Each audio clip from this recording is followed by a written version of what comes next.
ঠিক আছে আপোনালোকে হয়তো বহুতে শুনিছে ইকনমিক্সৰ ষ্টুডেণ্টে বেছি ভালকৈ জানিব আৰু ময়ো বেছি ভালকৈ জানিম কাৰণ মই নিজে আৰবিআইৰ লগত জড়িত হয় গতিকে এইবোৰ টাইম আমি শুনি থাকোঁ বা আমি ইয়াৰ ৰিলেটেড কাম কৰি থাকোঁ ঠিক আছে তো এই নিউজত আপোনালোকে সকলোৱে হয়তো পাই আছে যে ৰিডিউচ হোম লোন ইএমআই অৰ কাট টেনিয়ৰ এফডি ইণ্টাৰেষ্ট ৰেট মানে বহুতে নিউজত দি আছে এতিয়া লোনৰ ইণ্টাৰেষ্ট ৰেট হ্ৰাস পাব কিয় হ্ৰাস পাব জানেনে RBI cut the repo rate by 25 basis point to 6% to support economic growth মানে কি মানে হল repo rate বুলি এটা ৰেট আছে কি হয় মই কৈ আছো এই ৰেটটো আগতে 6.25 আছিল ইয়াৰ আগত এইবাৰ যেটো মনিটাৰী পলিসি কমিটিৰ বৈঠক হল তাত এই ৰেটটো আৰু কমাই 6% কৰি দিলে তো বৰ্তমান repo rate 6% এটা repo rate কি হয় আপোনালোকে এটো জানিব বিচাৰিব repo rate হল মই আগতেও কৈছো rate at which RBI lends to bank মানে কি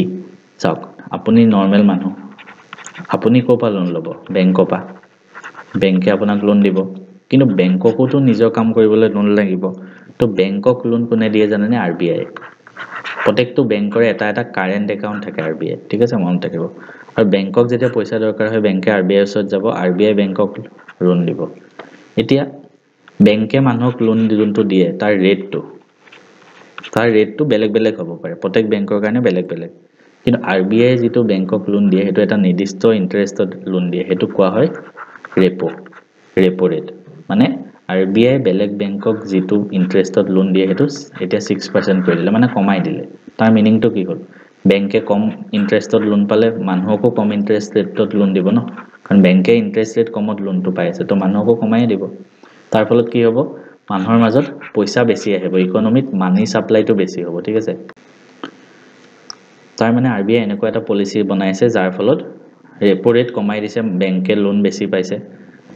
বেংকে লোন বেছি ললে বেংকেও কম ইন্টাৰেষ্টত মানুহক দিব লোনটো তাৰ ফলত মানুহৰ ওচৰত মানি সাপ্লাই বেছি হ'ব আৰু এই টাইপৰ মনিটাৰী পলিসিটো কোৱা হয় একমোডেটিভ মনিটাৰী পলিসি বা এটো এক্সপানশন বুলিও কোৱা হয় ঠিক আছে accommodative monetary policy মানে কি the reserve bank of india refers to a monetary policy jot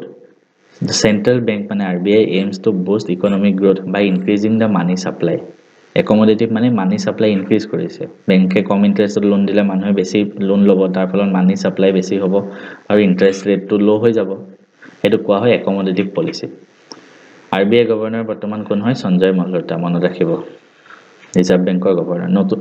RBI deputy governor 4 জন থাকে নতুনকে ডেপুটি গভৰ্ণৰ কোনে এপইন্ট হৈছে পুনম গুপ্তা ঠিক আছে RBI নতুন ডেপুটি গভৰ্ণৰ মনত ৰাখিব এটা মনিটাৰী পলিসি আমি বাৰে বাৰে পঢ়ি আছো মনিটাৰী পলিসি টাৰ্মটো কৈ আছো মনিটাৰী পলিসি কি হয় মনিটাৰী পলিসি হয় যে আমাৰ ভাৰতত যিবিলাক পলিসি ৰেট মই যেটো কলো ৰেপো ৰেট হক বেংক ৰেট হক আৰু বহুত বেলেগ বেলেগ ৰেট থাকে ইনফ্লেশন কন্ট্ৰোল ৰিলেটেড কাম হক হে গুটেবোৰ কাম কৰে মনিটাৰী পলিসি কমিটি নামৰ এখন কমিটি আছে এখন 2016 চনত ফৰ্ম হৈছিল তো এই 2016 চনত মনিটাৰী পলিসি ফৰ্ম হয় যত 6 জন মানুহ মিলি ডিসিশন লয় ঠিক আছে ৰেট ৰিলেটেড কিন্তু 2016 এৰ আগলৈকে অকল RBI গভৰ্ণৰ জনে সকলো ডিসিশন লৈ আছিল তাৰ পিছত 2016 চনৰ MPC বনোৱা হল মনিটাৰী পলিসিত মই কলো অলৰেডি 6 জন মানুহ থাকে 6 জন মানুহৰ 3 জন থাকে RBI পৰা 3 জন থাকে গভৰ্নমেন্ট অফ ইন্ডিয়া তাৰ ফলত বায়াসনেস নহয় আৰু ভোটিংত কাম হয় ঠিক আছে যিকোনো এটা ডিসিশন লোৱাৰ আগতে এই গুটে কেজনে ভোট দিব আৰু মেজৰিটিয়ে যত ভোট দিব হেতুৱে ডিসিশন হ'ব কিন্তু কিবা ডিসিশন লবলৈ গল ধৰক তাত 3 জন RBI মানুহে বেলেগ এটা ডিসিশন দিলে 3 জন গভৰ্নমেন্টৰ মানুহে বেলেগ ডিসিশন দিলে তাৰ ফলত টাই হৈ গল ই সমান ভোট পাই গল তেতিয়া কি হ'ব যদি টাই হয় RBI governor will have the deciding vote মানে ultimately power to RBI তাতে আছে এনেকুৱা কিছুমান যদি পলিসি আহি যায় 3 জন বেলেগ বেলেগ হৈ যায় অপোজিট তো ultimately কি হ'ব তেতিয়া RBI governor জনে যেটো ভোট দিছে হেতুতে ডিসিশনটো লোৱা হ'ব monetary policy review every second মান্থত কৰা হয় ঠিক আছে মনত ৰাখিব আমি নেক্সট এটা নিউজত গৈছো এটো হল Tripura government has decided to organize যাত্ৰা উৎসৱ ত্ৰিপুৰা গভৰ্নমেন্টে যাত্ৰা উৎসৱ পাতিব এটো জাস্ট মনত ৰাখিব যাত্ৰা উৎসৱ ক'ত পাতিব আৰু যাত্ৰা উৎসৱ এনে ফক থিয়েটাৰ হয় বেংগল আৰু উৰিষ্যা আৰু বেংগলৰ ফক থিয়েটাৰ ফেষ্টিভেল হয় যাত্ৰা উৎসৱ আপোনালোকে দেখিছে এটো আৰু its origin can be traced to the rise of Vaishnavism and Bhakti movement in the 16th century